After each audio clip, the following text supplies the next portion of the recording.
sabi niya, kapag galit ka, you will give the best speech that you will regret after saying. Pagsisisihan mo talaga. Kasi sa sobrang galit. Kaya nga, marami kang magagawang bagay na sobrang galit, hindi mo ma-imagine na magagawa mo. Ako na-experience ko yun. Kasi dati, pag nagagalit ako, tahimik akong tao noon. Noon yun. Hindi ako nakipag-usap sa ibang tao kasi nga inferiority complex ako. Eh, kayo naman ang nasa kalagayan ko. Talaga may inferior kayo. So, pagkataon, tahimik lang ako, may init. Pero pag nagalit ako, kahit anong hawak ko, ay babato ko. O kaya yung kamay ko, wala akong hawak, ay susunod ko. But there was a time, I was so angry with my wife. Kasi kasama ko, selos ng selos. Parang hindi ko pinulala, grabe. Parang wala ko siya kahapatan.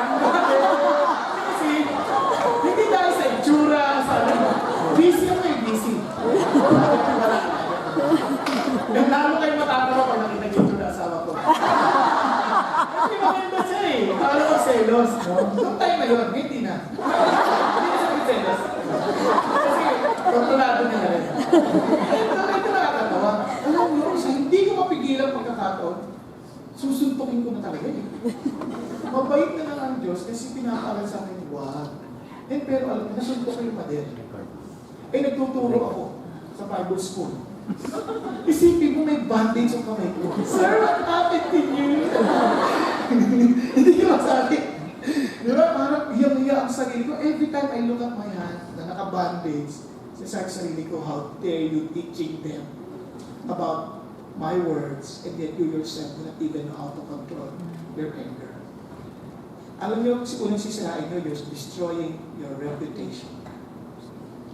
And hindi lang yung reputation, you're destroying yourself because it affects your character. At ang hirap pag nakita na ng mga anak mo, lalo na yung nagagalit ka, sabi, matuto kayo mag-control! Kasi para lang control, they will no longer listen to you. Grabe yun. Kaya sabi ko nga, kaya once you calculate, you need to understand, always calculate the cost. I hope that will motivate you to control your temper. Kasi isipin mo, ang daming ikaw lugi eh. Ikaw nasasaktan. Tama ba? Gagawa ka ng mga bagay na hindi maasahan. Kaya nga meron isa, dahil na naghabulan. Ayun, nasagasaan sa bata. Patay. Dahil nagsagalit. You will do so many foolish things because of anger. Kaya, you learn to calculate the cost. Okay po? At sa masakit, you will lose your friend. You will lose the people who care for you, people who love you. You will lose them because of anger. Na baka magtanong kayo, paano po nagkamali na? Ano po nasabihan ko ni asawa ko kung ano-ano? Humingi ka ng tawad. At tatayin mo, kasampalin ka niya. Wala kayo tayo sa stage. Learn to ask for forgiveness. Kasi ito sa bagay na tatlo. The fool provokes his family to anger and resentment and will finally have nothing worthwhile left. Ikaw ang mawawala. Ikaw ang mawawala. At ang pinakamalangkot yung pamilya mo masisira. Dahil lang sa galit. Calculate the cost. Ang pangatlo na gusto ko iwan sa inyo is cogitate when agitated. Ang ibig sabihin ng cogitate? Ang ibig sabihin niya, this is to reflect before you speak. Bago ka magkalit, paano mag-express, pwede bang mag-reflect ka sa dali, pag-isipan mo muna. Ang gagawin dyan, sabi niya ni, I think si Thomas Jefferson sabi, learn to count 1 to 10 before you speak. Yung magbago ng alit niyan, agad-agad ka, 1, 2. In other words, just learn to delay it. Kasi ito niya sabi ng Bible, a stupid man gives free rein to his anger. A wise man, look at the word, waits and lets it grow cool. Maghintay ka lang. Kasi ang problema, habang kahit ka, talagang hindi ka nag-iisip eh. Pero maghintay ka lang, bigla magbabago lahat ng bagay. Okay po, so yung iba, ang suggestion nila, ang suggestion sa akin ng mentor ko is yung word na pray. You pause, then you recite a verse or resist the temptation to express your anger inappropriately, o kaya naman, and then you ask God to help you, and then heal. Hindi na. Yung iba, count 1 to 10. 1 to 10. 1, 2, para hindi ka lang hindi ka bilang time ka pa to think. Nag-iisip ka muna ng number. 10, 9, 8, 7, 6. Paatras ka lang sa hirap. Yung iba naman, inaalala nga yung pressure cooker. Releasing the pressure. Kaya pag-work up, kapag kayo kasama mo, ganun. Pag-release ang pressure yan, galit na yan. Kaya lang, at least bibigay ka ng time na mag-cool down. Naintindihan ko? Pag hindi kaya yung 10, gawin mong 100. What I'm trying to say is this. Kung matalino ang tao, mag-iisip ka muna. Kasi ang tatanungin mo sa sarili mo, yung parang as you reflect, ito mga pag-isipan mo. A man's wisdom gives him patience. Kaya tanungin mo sa sarili mo, like as you reflect, why am I angry? Ba't ba talaga ako galit? Di ba? Ano ba talaga gusto ko mangyari? What do I really want to happen? What do I want to get from this? Or pwede mong isipin na parang, okay, kung ito gusto ko mangyari, ano dapat kong gawin? So, tinatanong mo yung sarili mo kasi most of the time, we're angry because we're hurt. We're hurt, physically hurt, emotionally hurt, kaya gusto mo to get even. Tama ba? Pero ito, ibang klase, iba sila. Ang ikala mo, mababait sa harap sa loob, pumuputok eh. Pero isang doon sa airport, mayroong isang mama. Talaga sinisigawan ng isang mama. You're stupid, relax lang siya. Sorry. Sabi niya, paano mo nagawa yun? Napakakalmado mo, sabi niya sa pasahero. Okay lang po yun. Ginawa ko na lang naman po yung luggage niya, nilagay ko papunta Brazil. Papunta siya sa New York eh. Kumante! Yun ang pinakamasamang paraan. Pero dapat, isipin na lang na siya ng people, ba't ba ako nasasaktan? And oftentimes, yun nga, because we're hurt physically or emotionally because of our pride, because of our selfishness. And sometimes we get angry because we're frustrated. We're expecting something better from this person, and yet he delivered something less. Kaya frustrated ka, kaya agagalit ka. Tama ba? Kaya, ngayon, tanong mo, bakit na ginawa yun? So you help that person. Instead of allowing anger to destroy, think of something that will be built out of your anger. Maging productive siya. Okay po? Yan. Ito pang napakaganda sinabi niya, Lord, help me control my tongue. Help me be careful about what I say. So, lapit mo siya sa Diyos. Bago ka magalit doon, tulungan mo po ako. Habang nag-iisip ka, Lord, tulungan mo po ako anong sasabihin ko. Tulungan mo po ako bago po ako magalit. Ulitin ko, sometimes we're so relaxed, especially with the people in our family, yung anak natin, so relax na tayo. Hindi lang natin alam yung mga hurts na nararamdaman ng anak natin. Naglalala ko yan, one time in our faith, I thought all the while I was good. I was a good father. I was doing great as a father. Nung tinanong ko mga anak ko how can I be a better father to you? Ano sabi ko sa akin? Can we say anything? As in, no holds barred? Sure. I will not react. Nung sinasabi na nila, gusto ko silang palayasin lang sa bahay. Doon ko lang na-realize na akala ko okay na ako. Akala ko, pag pinapagalitan ko sa kanila, okay na, kasi nakikinig naman eh. Yung pala sa loob-loob nila, ikaw nagagalit ka, hindi ka naman nakikinig sa amin. Yung sinabi ko naman, sabi ko, kano? Kailangan mo makinig, kailangan mo makinig. Parang ko na tumagal. Kasi since I promised them that not to react, hindi ako lang sa akin, that's like, tawarin niyo ko, I didn't know that I was like that. Yung minsan naman, ang siya, huwag kayo magka-telepono, panagdagdag sa table, walang telepono ha. Yung telepono mas nagdagdag. Without me knowing it, na tahimik sila. Pinatay na yung mga phone sila, iniwan nila, pero sinulatan nila ako. At hindi na ako sinulatan, pati si Pastor Peter. Yung mentor ko. Tatay ko, pinagbabawal ka ng telepono siya. Pwede bang telepono? Sinabi sa akin yun, gano'n! Patawarin ninyo ako. Mula ngayon, wala na tayo. So, tinanong ko yung telepono. Kasi akala natin, okay lang. Kaya, you have to really ask and really be careful with what you're saying. Because sometimes the people we're talking to are not really that stupid. They're really thinking what you're doing. And they're trying to analyze and even bring you to condemnation if you do not have that a day in court. Kawawa. Buti na lang, mayroong trial. Kung wala, paano ka? Sa likod mo, minumura ka na ng anak mo or ng tao under you. Tama ba? Pakisabi sa kanino. Cogitated when agitated. Okay? Now, listen to this. Ang iba, ito nga gawin. Iinom na lang. Kaya sabi ng Bible, drinking too much make you loud and foolish, and it's stupid to get drunk. Huwag mong iwasan yung anger. Huwag mong daanin sa, magkaan lang, mag-iinom na lang ako, punta na lang ako dito, hindi. Harapin mo wisely. Okay? Okay. Pag-isip. Ilan na tayo? Pang-apat? Pang-lima? Pang-apat na? Pang-apat. Pangatlo. Ay, pang-apat. Ang kulit-kulit yung ano bilang. Hindi ako nagawa natin magalit eh.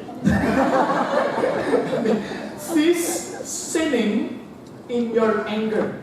Ano ibig kong sabihin? Kasi ulitin ko, sabi ng Bible, ang napakaganda, if you become angry, do not let your anger lead you into sin. Kasi, to be angry, as I've said, is not necessarily wrong.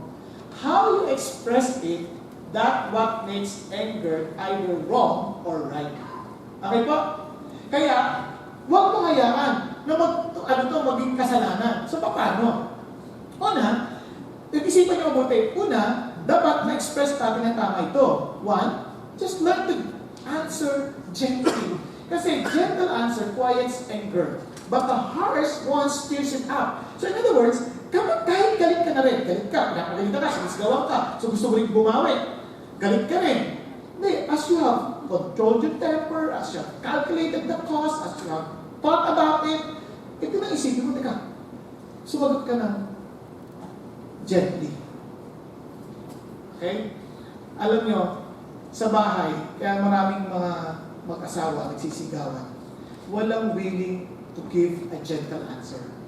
Bakit kailangan mo sumagot ng gently? Kasi kinokontrol mo nga yung sarili mo, tama ba? At ang pinakamaganda, pagka gentle din ang answer mo, pag sagot mo gently, yung iba nahihiya, yung galit. Nahiya. Subukan nyo mamaya, pag nagalit yung masapit sa bahay, sasabihin na, ay naku, pasensya ka na. Pasensya ka na. Hindi ko, nyari, nagsalita ka ng boss mo, alam mo kayo, hindi ka na. Ay naku, sorry po.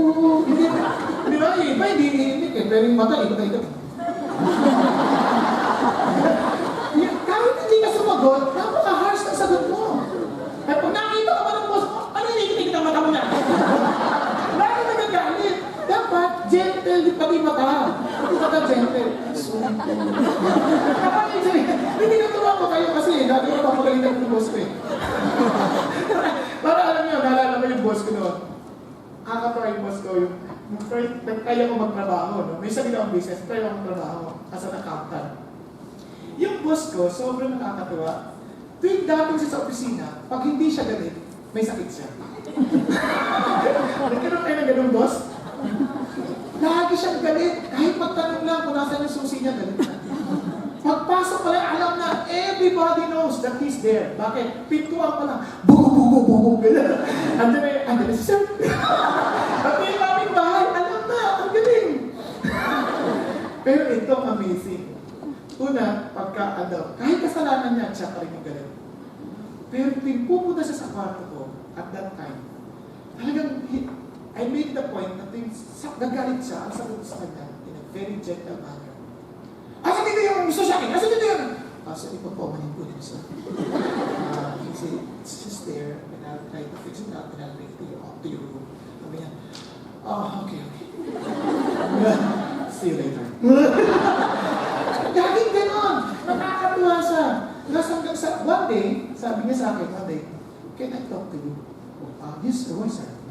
Can I just ask for a counseling? A time with you for counseling? Wow! Yung post ko nagpapakasel. At ito na-realize ko, ang maraming tao kaya galit kasi meron silang guilt sa puso. Meron silang kaaway na hindi na masabi sa atin. Kaya disturb sila sa puso, kaya galit sila lagi. Kaya pala, lagi siya pinapakita ng asawa niya. Kaya lahat yung galit, sabi na pinapasa. Buti na lang, nagkaayos sila magkasama, hindi na sila naghiwalay. At ang nakakatuwang pangyayari, siya ngayon, nagtuturo na rin how to manage anger. Let's continue. Now, ito po ang isang nakakatawa. Paano bang maling paraan in expressing your anger? One, do not suppress it. It means huwag mong ipunin, then waiting for it to burst. Huwag mong ipunin. Mali yun. And sabi nga, you process it. Ang iba naman, don't repress it. Don't deny it. Don't ever say, oh, wala yan. Hindi, deal with it ng maayos. Hindi yung, wala yan, okay lang yan. Kasi as you are denying your anger, you're also stopping it. Lalo mo lang iniipon. Maraming ganyan, lalo tayong mga Pilipino. Uy, pasensya, wala yan. Okay lang yan, huwag na makasama ulit. Wala tayong makikita. Wala, nandun pa rin yung anger. Hindi na ayos. Kaya deal with it. Kaya yung repressed anger will lead to depression, will lead to so much guilt. Kaya hindi siya mabuti. And at third is, don't express it sarcastically. Huwag kang sarcastic pag i-express mo yung galit mo. Diba? Yung mga, dila natin, para sila mga kung fu, kung ano-ano ginagawa. Ahas, crane, kung ano-ano. Ingat tayo when we speak, when we're angry, na hindi tayo naging sarcastic. Ang huli naman is manipulatively, especially sa mga babae. Yung mga babae, gusto nila yung gusto na mangyari, paggalit yan, biglang hindi na sa i-make magdadabog. Hindi makikipag-usap. Hindi ka nang iimikin. Ang tawag dyan, manipulative expression of anger. Mali yun. Kasi alam naman mali sila eh, kaya gagawin na lang nila yun. Alam ko yan, laging ganyan asawa ko doon. Hindi na ngayon. At alam ko rin, nakapanood ko sila. Kaya, I challenge you, don't manipulate people with your anger. Hindi yan ang tamang paraan. Talk about it, discuss it as wise people. Okay, mga kumata. Ito, pang-amin, copy not the world's behavior. Ano ba yung world's behavior? Ito kasi sabi ng Bible. Sabi ng Bible, do not copy the behavior and custom of this world, and let God transform you into new person by changing the way you think. Kasi ang tao, when they get angry, panoorin ko sa TV, papapanood kayo sa sistema ng tao. Madrama! Sumisigaw, kung ano-ano. Ginagaya na yun sa telebisyon. Kaya ako, I don't advise people to watch mga telenovela. Kalukuhan mga expression ng galit. Kaya magtataka ka, ganyan ba? Ano ba gagawin mo sa akin? So, nakuha yun. Talaga mo. Ginagaya na yung atay ng mundo. Hindi ganun ang paraan na hindi yung makatotohanan. Okay, hindi siya makatotohanan. So don't follow the ways of the world. Instead, think properly. Be a wise person because you are designed to be wise. In other words, use your intelligence. Consider everything as in yung mga possible repercussion when you express your anger in that way or this manner. Mag-isipan mo, ano epekto niya? Para ka naglalaro ng chess. Pag ginawa ko to, anong gagawin niya? Pag ginawa ko, anong gagawin niya? So, pinag-iisipan mo na mabuti lahat. Ano magiging effect nito? So, in other words, do not copy the word standard. Kaya sabi ng Bible, paano? Keep away from angry, short-tempered people or you will learn to be like them. Kaya gusto niyo magbago yung utak niyo, iwasan niyo yung mga tao madaling magalit. Kung mapansin niyo, kaibigan niyo, lagi nagagalit ka na. Layuan mo na yan. Layuan mo na dahan-dahan, magpakita ka. Layuan mo. Huwag ka laging galit. Explain mo sabihin, huwag ka laging galit. Okay lang, hindi mo ka na magpakialaman, see you. No more. Iwasan mo rin talaga as much as possible, as in, stay away from people who are easily angered. Magagaya ka kasi sa kanila eh. Naintindihan po? Hindi ko sinasabing lumakas sa bahay ninyo. Hindi ko kailangan sila tatay ninyo. Pero ibig sabihin, iwasan ninyo ka ng manners of expressing their anger. And finally, cast your weakness to the Lord. Ano ibig sabihin? Sabi ng Bible, patience and encouragement come from God. I pray God will help you all agree with each other the way Christ Jesus wants. Yun ang sabi niya sa Romans 15, nakakatuwa, no? Sabi niya, since patience and encouragement come from God, sabi mo talaga, Lord, hindi po ako marunong, madali po ako magalit, tulungan niyo po ako. Hindi masamang umamin ng ating kahinaan. Alam niyo, dito ako napapasalamat sa Diyos. Ang Christianity, hindi yan parang do's and don'ts lang eh. Hindi yan eh. It is really a new being. Yung allowing the life of God working within you. Hindi mo kaya maging pasensyoso, ilapit mo sa Diyos. Hindi mo kaya, hindi mo kaya, parang magsalita ng mabuti sa ibang tao, ilapit mo sa Diyos, Lord, ilapit mo ako eh. Tulungan mo ako. And aaminin ko sa inyo, if not because of this, that I cast out my weakness, I would not be able to talk properly to my wife. I grew up in the street. Jolly Body Boy. Alam kong salita. Mura, left and right. Pero yun na nagturo sa akin, God, gusto ko po, tulungan niyo po ako, hindi ko po kaya. Hindi ko kaya magsalita ng maayos sa anak ko, tulungan niyo po ako. Naintindihan ko natin, bastos po ako sa boss ko, tulungan niyo po ako. At yung iba, kaya ko po sa labas pero sa loob, sumasabog. Tulungan niyo po ako. Because patience and encouragement come from God. Now, ito pa ang amazing sabi niya. And the fruit of the Spirit is patience. Hindi, kaya alam niyo dito ako ipapasalamat sa Diyos. Kasi noon, ang isip ko sa Christianity, there are sets of rules that I need to follow. And honestly, I always fail. Kaya I always get discouraged sa ayaw na. Nakapagod. Hindi na ito kaya. Buti na lang, Lord, hindi ko ito kaya. But kaya ninyo. Since you live in me, then empower me that I may live a life with patience, a life with love, a life that will express, that will keep me from getting angry easily. Okay? Kaya, finally, ito yung gusto ko iwas sa inyo sa niya. Whatever is in your heart determines what you say. So, lahat na sinasabi natin, nagsisimula sa puso eh. Kaya hurt people. Tama ba? Kaya magugulat ka kaya ito mga lalaki, kung binata pa kayo, nandiligaw kayo, hindi masamang alamin yung background ng asawa niyo. Kung yan ay laging galit, o yan,